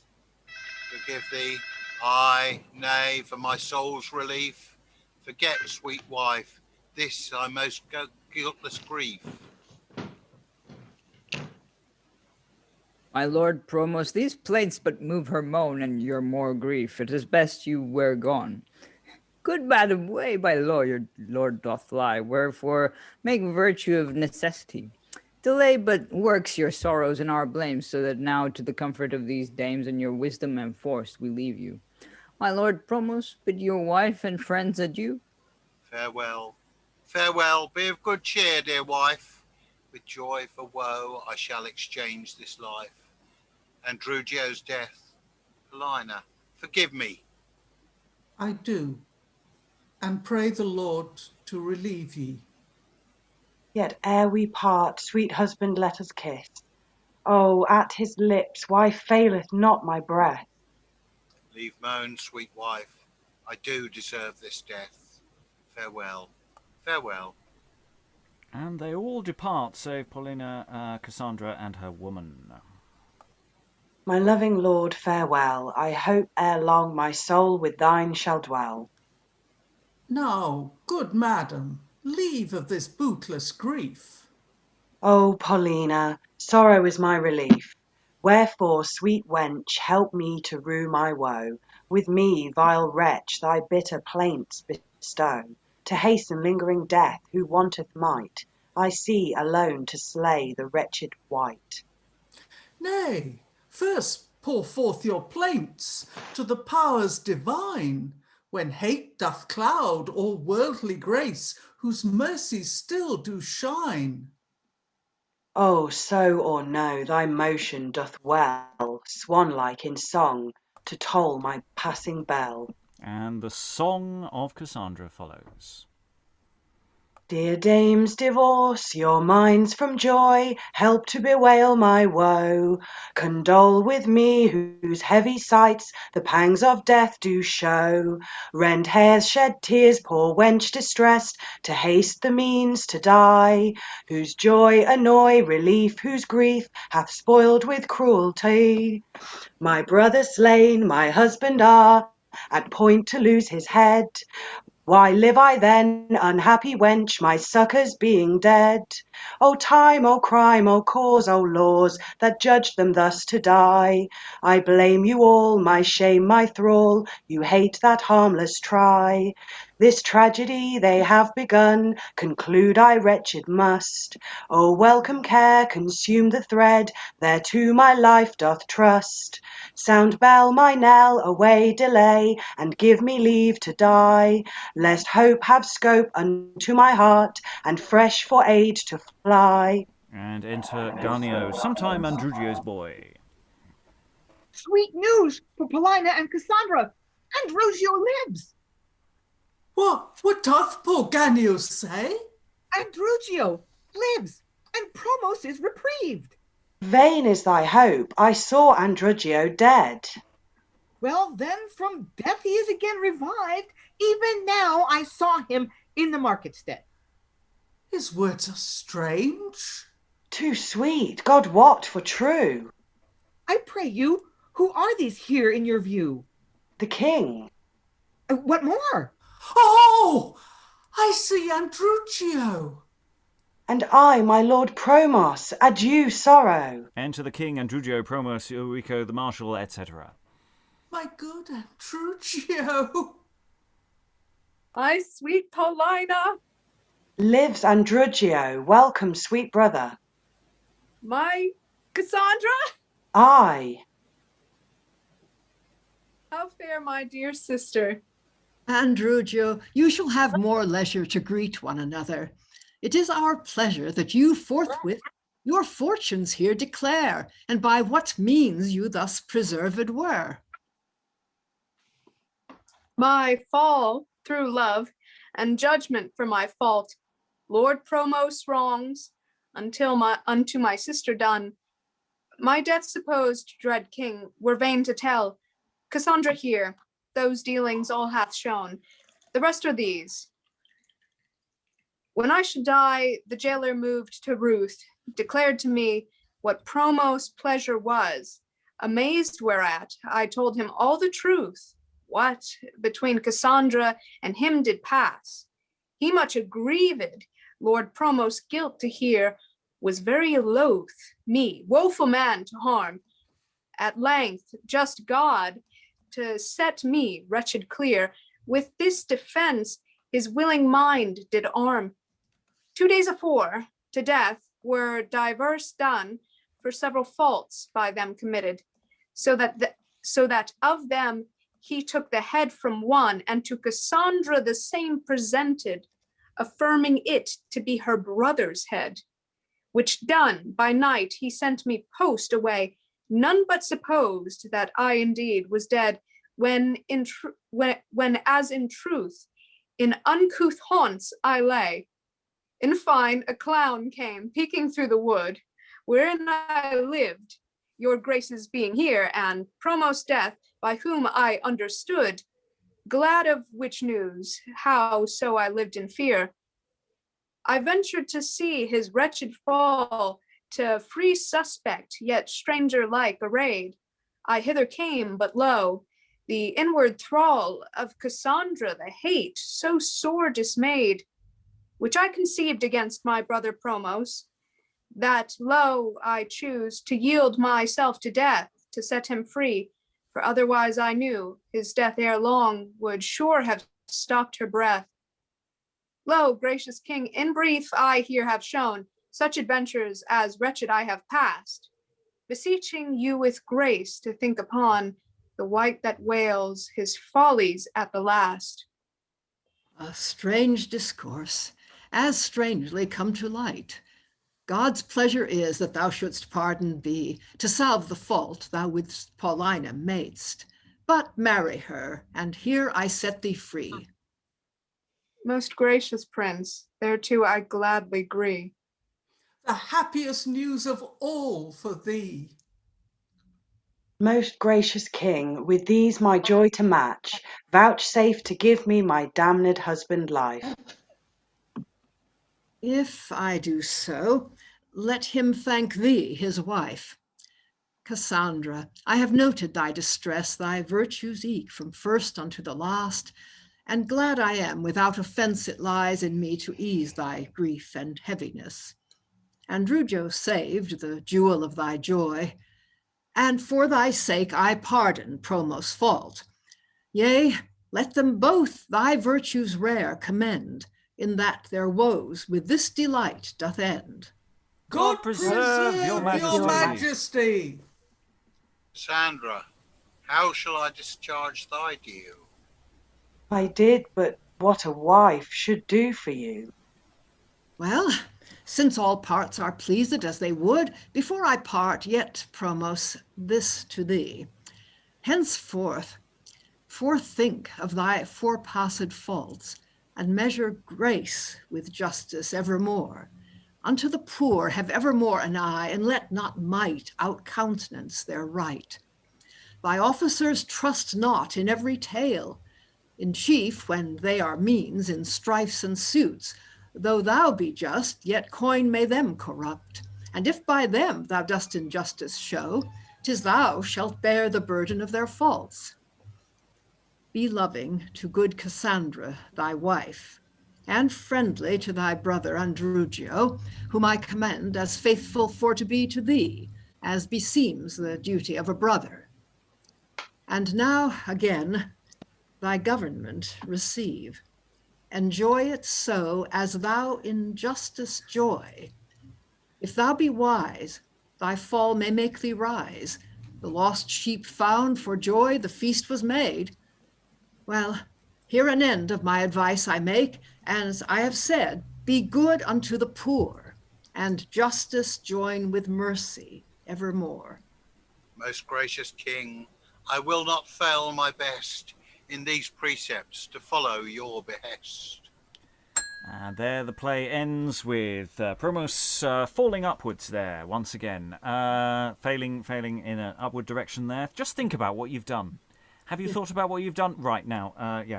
And this continual thing about be good to the poor, because that was his one failing as a leader, was his intemperance towards poverty. That's the scene where we really, all the wheels really come off for us, in a modern sense of things, because a lot of what we were discussing earlier, when we were talking about Cassandra, what's going on with Cassandra, and the logic of the play just goes in a direction that, it doesn't work very well.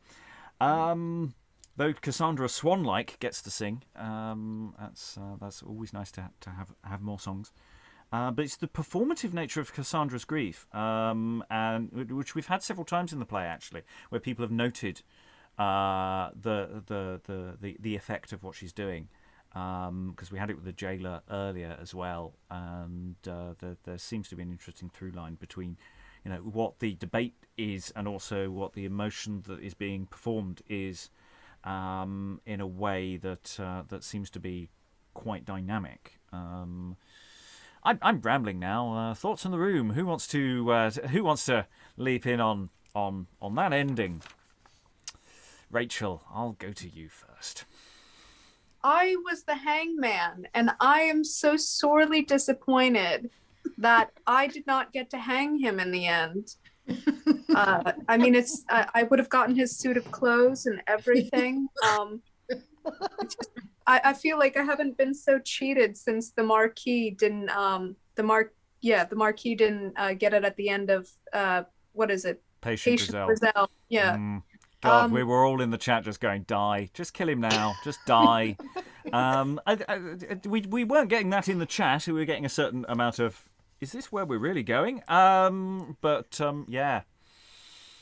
think the hangman's been cheated there. I have to say, all Andrugio had to do was just wait half an hour. And then he could have turned up and said, I'm alive! And that would be a very different ending. Alan? Yeah, I mean, Promos has not come out of this scot-free. He's been sentenced to matrimony. Life sentence. Yeah, I think he's not getting the raw end of the deal there. I really don't. Yeah, no. Other thoughts, quickly. Helen. Can we have Eric on the subject of allegorical characters, please? Yes, there was something you were saying in the chat, Sorry, which I think was very good. Something, yeah. I was typing something related to vocabulary, hence I was typing it in the chat. I was basically saying in the chat earlier that if we kind of turn this into a morality play, then Cassandra would be sort of duty in the first part. Because, throughout, basically, she would play the character, she would embody duty, where in the first part she's like, duty to herself, basically honor, chastity, versus duty to her brother to keep him alive, and then in the second part it would be duty to herself, to protect herself from Promos, basically, and her honor again, I guess, versus duty to her husband, which is kind of creepy, but I guess it depends how if something becomes rigid and you take it to the extreme, then. We'd had the entrance of a revenge, towards the end of the first part, who would have turned up and said, "Go forth and revenge, and go to the king," and there would have been other elements as well. We would have had all the elements there. I mean, that I think demonstrates the sort of the difference as well as the similarities there between that older form, and how it isn't bringing on allegorical characters. It's not it's not labouring that point. It is trying to create a world within this that all these people can play with. I'm vamping, by the way. Anyone can wave at me. We'll go to final thoughts in just a moment, or we'll just keep dancing around otherwise. Lynn. Actually, I'm going to do a final thought kind of thing, if that's go for it. Keep that going. So yes, so like this ending is very troubling, and the interpersonal relationships seem very uncomfortable, and all of that. But I'm also troubled by the implications of these events to the larger political world. As we've said earlier, the Promos' administration is corrupt all the way down, and ordinary people get the short end of the stick always, and so forth. But then the good king comes in with his hardworking, honest career civil servant, Ulrico, a regular girly type, and they put everything to rights. So, no more persecuting innocent poor people, blah, blah, blah.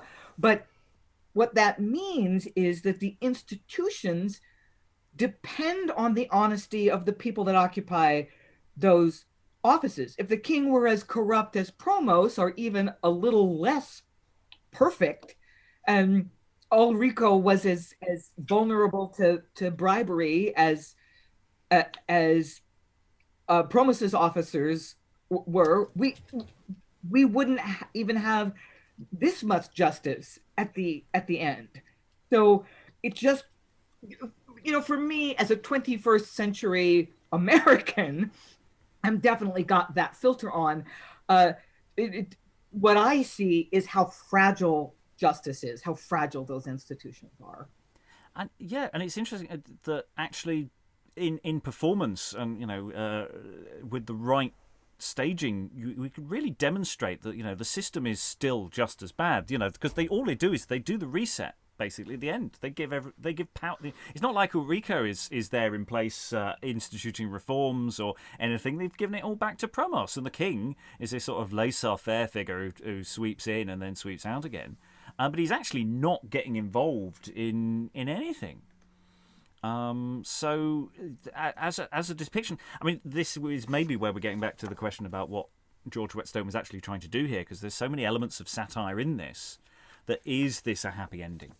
As well, there's so many in its original context that it's not just of its time, that maybe he's trying to do things that are a bit too clever and doesn't quite pull them off. Lois, then Valentina, and yes, these are probably going to be final thoughts. We probably won't go round again. I think that whole idea of that whole myth that if everybody can reach the king, the person on the top, everything will be okay because he or she, the ruler, is always just and somehow sees everything. I mean, there's a godlike figure. I mean, that is so common that I would guess that an audience would be kind of geared to accept that, and to accept the idea that mercy is a good thing, that bad people who are pardoned can learn from their mistakes and become better. I mean, that's the whole idea of the king's last speech. I mean, we're thinking, this is very unlikely to happen. I mean, Promos has been married to Cassandra, who appears to be a good person, and his brother-in-law is Andrugio, who I think is reasonably good. I mean, there are all sorts of reasons why he might behave well. And then the king has advised him to keep an eye on the people under him. We may feel cynical about it, and a lot of the original audience might have, but on the other hand, that is really I would have thought the standard, not necessarily what people believe, but certainly what the literature of the time believes or pretends to believe. Valentina. Yeah, I just wanted to say that when it comes to the ending, which is obviously difficult for us to digest, but we still have that in movies. The truly good character cannot have revenge. And in fact, like if it was like in modern script, what would happen is probably half an accident that would kill Promos right at the end. Because even if we think like of, like superhero movies, the truly good character cannot kill the bad one. It's always it's always a situation where like, oh, I would have saved him, but there was no time, no, like something like that. And I think in that, like, it's obviously not the resolution that we'd want to see, but in that, like, under that view, is not that different from what we have. And when it comes to the political scenario, I love the fact that at the end, nothing, like, very little changes, because that's what usually happens anyway. And I was really struck by one of Phallax's lines, because at a certain point in his last speech, he says like, oh, like, I'm the middleman, so I'm always in the middle. Whatever happens, I don't go too low and I don't go up. But people who are at the top will go top, down, top. And that's exactly what happens. That's it. Yeah. Other final thoughts? Say I'm not going to go formally around the room. Wave at me. I may pick on you, but we've only got a few minutes left. I don't think we'll go around everyone in the formal way. Yes. I was wondering what people felt about the overall impact of Lamia. Her career and her fate. Because it's interesting, because she gets condemned twice in the course of the play. First time she gets away via a bargain, a questionable bargain, and the second time she does not appear to. So yeah, it's an excellent question. Lois, then Rachael. Yeah, we're told certainly that she's ridden on a cart around. We're not really given graphic details of people throwing things at her, which is presumably what was meant to happen. I mean, it would have been really nasty. And she doesn't really have any lines about how she's moving on somewhere else, although she is so defiant in that short scene that I assume she's got some kind of escape plan, or, that she will turn up somewhere else running the same show or something. Yeah, and we have no continuation of that hint earlier about her relationship with Phallax earlier, and that isn't developed at all, which is an interesting note. Rachael, then Alan. No more for Rachael. Alan. Yeah, I must admit, being very cynical, I think if Lamia were ridden around the town on a cart, she'd probably have advertising hoardings on the side of it. Eric. I was going to say that you could totally argue that, as in Glass of Government, they just kind of move elsewhere and kind of like to be continued kind of thing. But then obviously like sort of where what's important is the locality where the play is happening. Therefore, they kind of don't really care what's happening outside. Well, they do, but they don't at the same time. Kind of like reforms that are kind of useless in a way.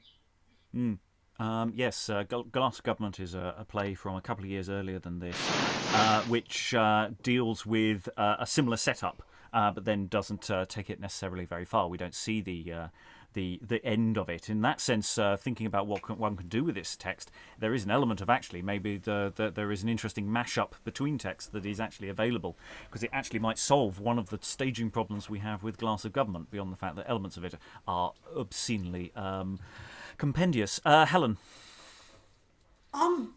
Because of the 14ers, my mind kept going back to Patient Griselle, and I think a number of other people's did too.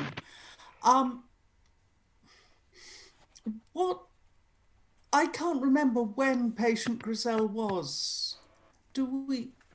Well, which version? But the one we've done, I can give you a date in a moment. Continue your thought while I check. About 10, 15 years earlier.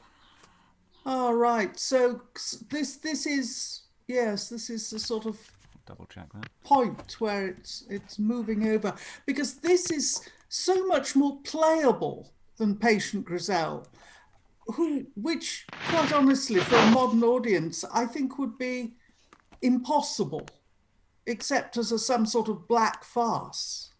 Oh, I think we decided Patient Griselle is fine, so long as you can have an ask the audience what happens at the end of the play moment where everybody just shouts, kill him, and an execution squad turns up. I think we found a scene from another play we could just slot in there that would work really nicely. But you're right. It's doing a very different job, and it's playing with similar themes. There is, of course, a later Patient Griselle which we haven't got around to doing yet. Rachael. No, I mean, because we're talking about just how this ends. I wonder if it's kind of a little bit dystopian, because we have gotten this cynicism the entire time, and that this guy who's done all this stuff in the end is just let off and pardoned. I feel fits into that sort of cynical worldview, that it's just like there's not really anything that anybody can do about this. Even if the king steps in, there's not really that much done. It's like how people were saying he just fails up. Yeah. I think in staging that could to give it a sort of Brechtian spin. It actually would work. And again, we mentioned Threepenny Opera the other day. That kind of spin might work. Lois. Yeah, the thing we're not really taking account of, but certainly could be brought out in the staging, is just that. Promos does think he's about to die, and that technique of pardoning people on the scaffold, I think, was often used to precisely to get the sort of repentance, the sort of effect you would expect the fear of death and prospect of imminent death to have on people. James I appears to have done that to a number of people at one point, and it was, quite a dramatic moment. People have sometimes related that to other plays of the period. Eric. I think it was in Thomas More where we've got that character who sort of like dies before they can before he can intervene. Yeah. Cromwell. Yeah, sorry. Cromwell. Yeah. Apologies. And it's just like we kind of hoped that would happen for for many characters, including Promos. Any very final thoughts, because we're about to close the session. Anyone want to throw anything in that we haven't already brought up? Yes, I definitely came into that with eyes wide open in terms of the expectation of the problems of the play, but actually the players come out with an awful lot of opportunities as well, which surprised me. Whether they are entirely insuperable or not, there's certainly lots of excellent material that can be salvaged and utilised in different contexts that we can be looking at putting into some of our piecemeal live shows. And yes, we've definitely got 3 or 4 very good moments in the play. Otherwise, all that remains to thank all the wonderful readers and commentators. Thank you very much, everyone, and goodbye. Bye. Swan-like in song.